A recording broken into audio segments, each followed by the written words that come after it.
Dear viewers, কেমন আছেন আপনারা? সবাই নিশ্চয়ই ভালো আছেন এবং নিরাপদে আছেন।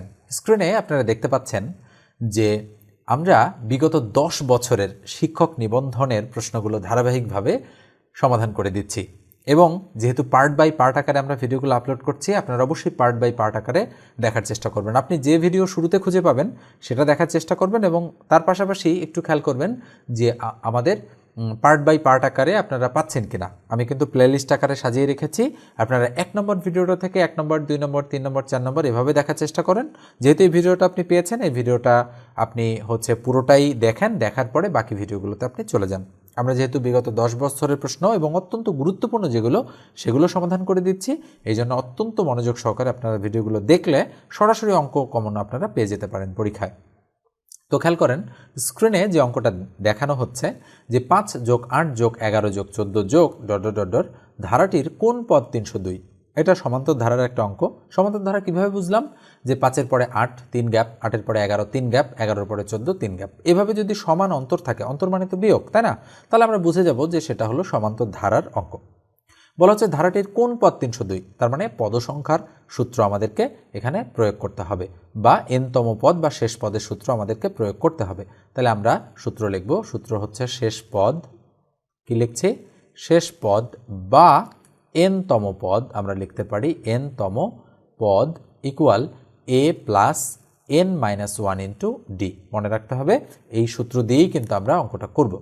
তো এই অঙ্কটাতে বলেন তো দেখি, এনতম পদের জায়গায় যেহেতু বলছে কোন পদ 302, তার মানে আমরা শেষ পদ জানি 302, তার মানে আমরা 302 বসিয়ে দিলাম ইকুয়াল এ মানে প্রথম পদ। প্রথম পদ কত আছে? 5 বসালাম, প্লাস এন তো বের করতে হবে যেহেতু বলছে কোন পদ, তার মানে এন রাখলাম, মাইনাস 1 ইন্টু ডি কত? ডি মানে হচ্ছে সাধারণ অন্তর, মানে ডিফারেন্স।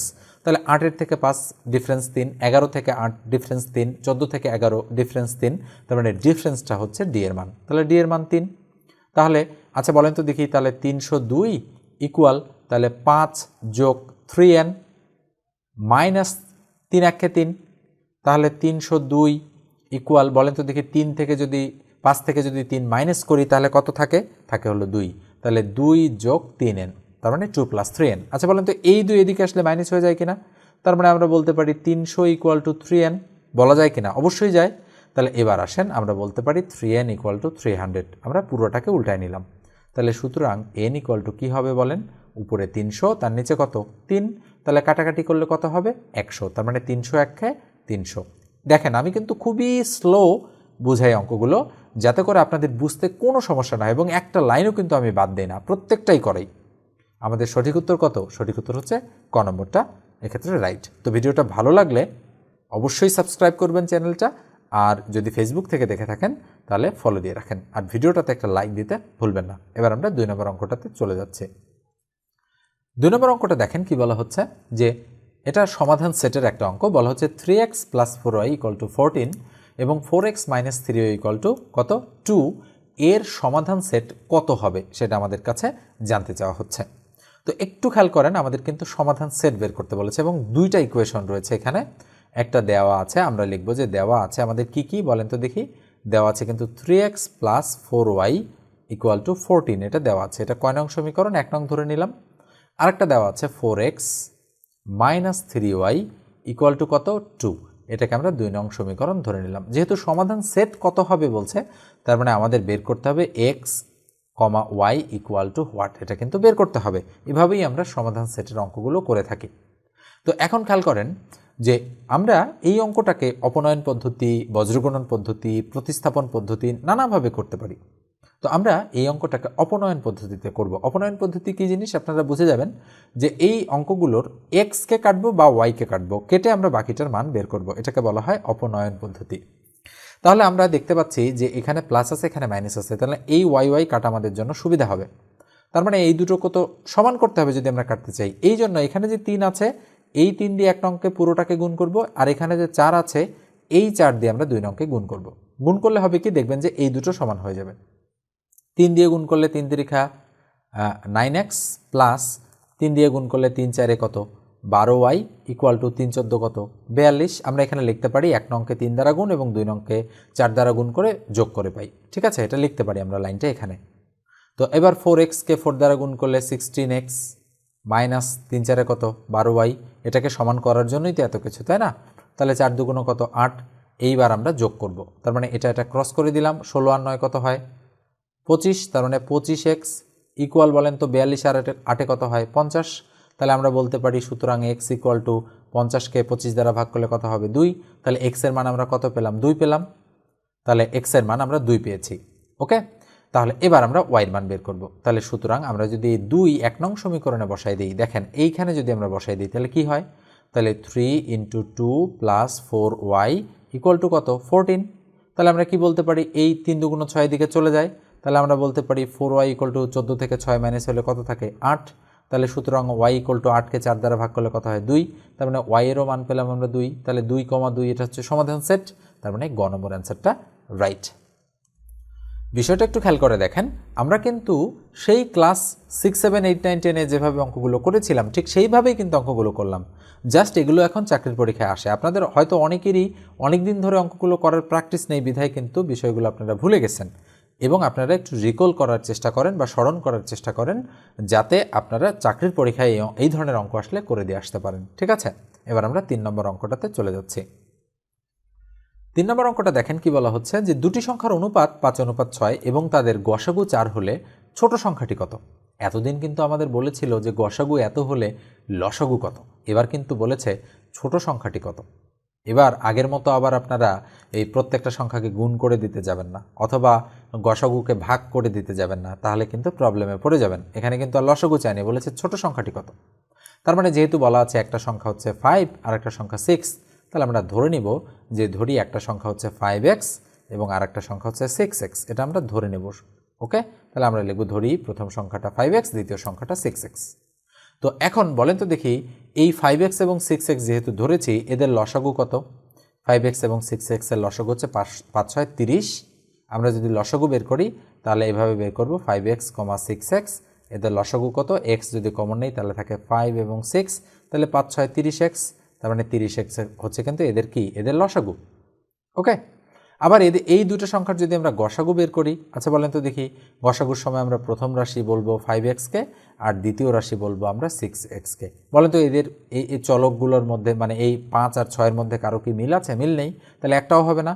তাহলে 2x যেহেতু মিল আছে, তার মানে আমরা বলতে পারি গসাগু হচ্ছে x, তার মানে 5x আর 6x-এর গসাগু কত, গসাগু হচ্ছে x। তাহলে বলেছে যে গসাগু 4, তার মানে গসাগু কত পেলাম আমরা, গসাগু পেলাম আমরা কিন্তু 4। ওকে, তাহলে গসাগু আমরা কার মান পেয়েছি, সরি গসাগু আমরা 4 পাইনি, গসাগু আমরা কত পেয়েছি, গসাগু আমরা কিন্তু x পেয়েছি। তাহলে গসাগু যেহেতু x পেয়েছি, তাহলে বলেন তো দেখি ছোট সংখ্যাটা যেহেতু চেয়েছে, আমাদের তো আর গসাগু চাইনি, তাই না? আর গসাগু চাইলে কিন্তু আমরা 4 বসাতাম, তার মানে গসাগু আমরা হচ্ছে দেখেন, সরি গসাগু আমরা অঙ্ক থেকে পেয়েছি 4, আমরা কিন্তু এখানে গসাগু করে 4 পাইনি, আমরা অঙ্ক থেকে পেয়েছি 4, তার মানে x এর মান আমরা পেয়েছি 4 এখান থেকে। ওকে, আমার একটু ভুল হয়েছে বুঝতে, তো যাই হোক বিষয়টা ক্ষমাসুন্দর দৃষ্টিতে দেখবেন। তার মানে গসাগু আমি পেয়েছি 4, তার মানে x এর মান আমি কত পেলাম এখন 4। তার মানে যেহেতু বলেছে ছোট সংখ্যাটি কত, তার মানে বলেন তো বড় সংখ্যা 6x আর ছোট সংখ্যা 5x, তার মানে x এর মান যদি 4 হয় তাহলে 5 × 4 করে দিলে 4 5 কত হয় 20। দেখেন এই অঙ্কটা কিন্তু ছোট হলেও বিষয়টা কিন্তু অনেক ক্রিটিক্যাল রয়েছে। ওকে, আমারই করতে একটু গোলমাল লাগলো, কিন্তু তারপরেও বিষয়টা কিন্তু আপনাদের একটু বুঝতে হবে, একটু ভালো করে মনোযোগ দিয়ে বুঝতে হবে। যদি এখানে বলা থাকতো যে লসাগু এত, তাহলে কিন্তু আমাদের যে এইভাবে কিন্তু মান বের করতে হতো যে 30x ইকুয়াল টু, ধরেন এখানে 4-এর জায়গায় বলা আছে, গসাগুর জায়গায় বলা আছে, এখানে অঙ্কটার ক্ষেত্রে লসাগু 120।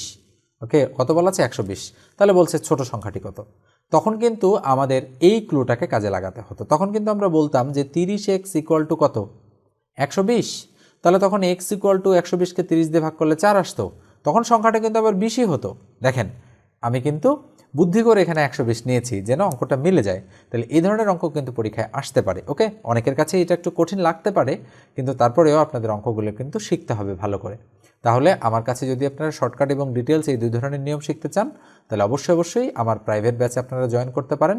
কোর্স ফি মাত্র 510 টাকা দিয়ে আপনারা জয়েন করতে পারেন, এবং জয়েন করার জন্য আমাকে কল দেন আপনারা 01642702760 এই নাম্বারে। ঠিক আছে, এবং প্রত্যেকটা ভিডিও আপনাদের রেকর্ডেড অবস্থায় থাকবে, যদি আপনারা কোনো কারণে মিস করেন বা ক্লাস করতে না পারেন বা পরে যদি আবারও দেখার প্রয়োজন পড়ে, সেগুলো কিন্তু লাইফ টাইম আপনারা দেখতে পারবেন। ঠিক আছে, আপনারা অবশ্যই যারা করতে যাচ্ছেন আমার কাছে তারা এই নাম্বারে আপনারা কল দিয়ে দেবেন। 4 নম্বর অঙ্কটা দেখেন, এটা সুদ আসলের একটা অঙ্ক। কি বলা হচ্ছে অঙ্কটাতে?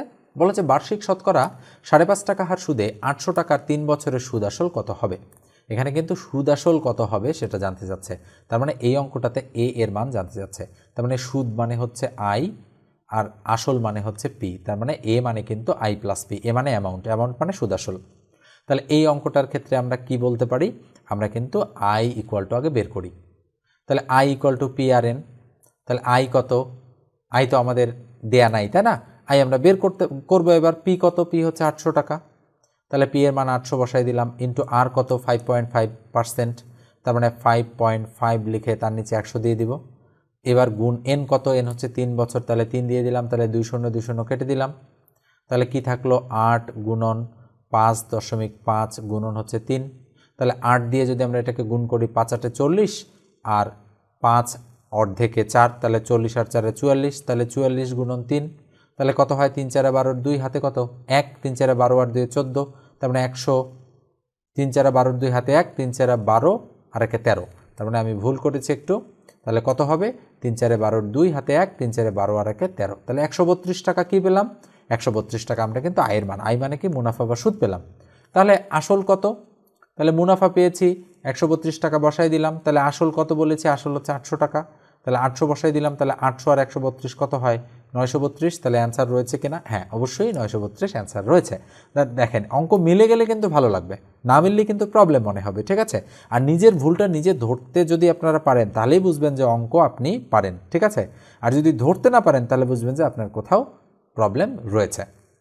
এবার আমরা 5 নম্বর অঙ্কটাতে চলে যাচ্ছি। 5 নম্বর অঙ্কটা দেখেন, বলা হচ্ছে বুশরা, এশা ও পিতুই 5 মিনিট, 10 মিনিট, 15 মিনিট অন্তর অন্তর একটি করে চকলেট খায়। কতক্ষণ পর তারা একত্রে চকলেট খায়? এই ধরনের অঙ্ক যদি আসে, লসগু করে যা হবে সেটাই হবে অ্যান্সার। ঠিক আছে, তাহলে 5 মিনিট, 10 মিনিট আর 15 মিনিট অন্তর অন্তর চকলেট খায়। তাহলে লসগু কত? 5 দিয়ে যদি যায় তাহলে কত হয়? 5 একে 5, 5 দুগুণ 10, 3 5 15। তাহলে কত হচ্ছে বলেন তো দেখি? 3 দুগুণ 6, 5 6 কত? 30। তার মানে 30 মিনিট অন্তর অন্তর তারা কি খাবে? তারা হচ্ছে চকলেট খাবে। তার মানে সঠিক উত্তর হচ্ছে ঘ। ওকে, এবার আমরা সর্বশেষ অঙ্কটা করব। এই অঙ্কটা দেখেন, বলা হচ্ছে দুটি সংখ্যার বর্গের সমষ্টি 41, সংখ্যা দুটির গুণফল 20, সংখ্যা দুটির বর্গের বিয়োগফল কত? আমাদের কাছে কিন্তু এই ধরনের অঙ্ক ভাষাগতভাবেও, মানে এভাবে যেভাবে আছে এভাবেও আসতে পারে, অথবা বীজগাণিতিকভাবেও আসতে পারে। যেহেতু বলেছে দুটি সংখ্যা, তার মানে আমরা ধরে নিলাম যে একটি সংখ্যা এক্স আর অপর সংখ্যাটা ওয়াই। তাহলে এবার কন্ডিশন বা শর্ত মতে কী বলছে বলেন তো দেখি? প্রথম শর্তে কি বলা হচ্ছে? কেননা শর্ত তো এখানে দুইটা রয়েছে, তাই না? বলেছে দুটি সংখ্যার বর্গের সমষ্টি। তাহলে সংখ্যা দুইটার বর্গ করলাম, এদের সমষ্টি ইকুয়াল টু কত? 41। ওকে, এটা এই পর্যন্ত আসলাম। এবার সংখ্যা দুটির গুণফল, তাহলে একটা সংখ্যা এক্স আর একটা সংখ্যা ওয়াই, এদের গুণফল কত? 20। তাহলে 20 লিখে ফেললাম। এবার বলেছে সংখ্যা দুটির বর্গের বিয়োগফল কত? তার মানে বর্গ এর বিয়োগফল ইকুয়াল টু হোয়াট? তাহলে দেখেন, খুবই সুন্দরভাবে কিন্তু অঙ্কটার তথ্যগুলো দেওয়া রয়েছে। তার মানে এটার মান বের করতে বলছে। বলেন তো দেখি এটার মান, এটার সূত্র কি? তার মানে X plus Y into X minus Y, এটা মানে কিন্তু এটা, তাই না? এখন এই অঙ্কটাতে আমরা দেখতে পাচ্ছি যে কার কার মান দেওয়া আছে? এক্স প্লাস ওয়াইয়েরও মান দেওয়া নেই, এক্স মাইনাস ওয়াইয়েরও মান দেওয়া নেই, কিন্তু তার বদলে দুটা ক্লু দেওয়া আছে। এই ক্লু দুটা থেকে আমরা অঙ্কটা বের করে ফেলতে পারি, অথবা আমরা যদি মনে করি আমরা মুখে মুখে যদি বের করতে চাই সেটাও আমরা কিন্তু করতে পারি। কিভাবে? আমরা দেখি 20 কতভাবে হতে পারে। এই দুইটা কন্ডিশন, এখানে প্রথম শর্ত আর এটা কিন্তু দ্বিতীয় শর্ত, এমনভাবে মানগুলো হিসাব করতে হবে যেন দুইটা শর্তেই ফুলফিল হয়। তাহলে এক্স যদি 5 হয় আর ওয়াই যদি 4 হয়, তাহলে 4 5 20 হয়, এটা হয়। এক্স যদি 10 হয় আর ওয়াই যদি 2 হয়, তাও 20 হয়। এক্স যদি 20 হয়, ওয়াই যদি 1 হয়, তবুও 20 হয়। তার মানে এইভাবে অঙ্কগুলো 20 হতে পারে পূর্ণ সংখ্যায়। আমরা দেখি এইটা দিয়ে বিবেচনা করি যেটা মেলে কিনা। 5 5-এর উপর স্কোয়ার আর 4-এর উপর স্কোয়ার, তাহলে 5 5 25, 4 4 16, তাহলে 25 আর 16 কত হয়? 5 6 11 1 হাতে 1, 2 রেখে 3 রেখে 4, মিলে যায়। তার মানে আমরা বলতে পারি এক্স এর মান 5 আর ওয়াই এর মান হচ্ছে 4। তার মানে আমি যদি মান বসাই, তাহলে খেয়াল করেন আর সূত্র প্রয়োগ করার কোনো প্রয়োজন নেই। আমরা যদি দেখে দেখে উত্তর করতে চাই, তাহলে এক্স এর মান হচ্ছে 5, তার মানে 5-এর স্কোয়ার মাইনাস ওয়াই এর মান 4, তার মানে 4-এর স্কোয়ার, তার মানে 5-এর স্কোয়ার মানে কত? 25, আর 4 এর স্কোয়ার মানে কত 16, 25 থেকে 16 বাদ দিলে কত থাকে 9, তার মানে সঠিক উত্তর খ। দেখেন এইভাবে আমরা কিন্তু অঙ্কগুলো করে ফেলতে পারি পরীক্ষার হলে। অথবা আমি যদি মনে করি যে আমি সূত্রের সাহায্যে করব, তাহলে কিন্তু 2টা অনুসিদ্ধান্ত প্রয়োগ করে আমি এই অঙ্কটা করে ফেলতে পারতাম সূত্রের সাহায্যে। ঠিক আছে, যেটা আমি করে দিচ্ছি না আপাতত। তো দেখা হবে পরের কোনো লেকচারে। সে পর্যন্ত আপনারা ভালো থাকবেন, সুস্থ থাকবেন। আর অবশ্যই সাবস্ক্রাইব করে না থাকলে চ্যানেলটা সাবস্ক্রাইব করবেন, ফেসবুক থেকে দেখলে ফলো দিয়ে রাখবেন, আর ভিডিওটাতে একটা লাইক দিতে ভুলবেন না। ধন্যবাদ সবাইকে।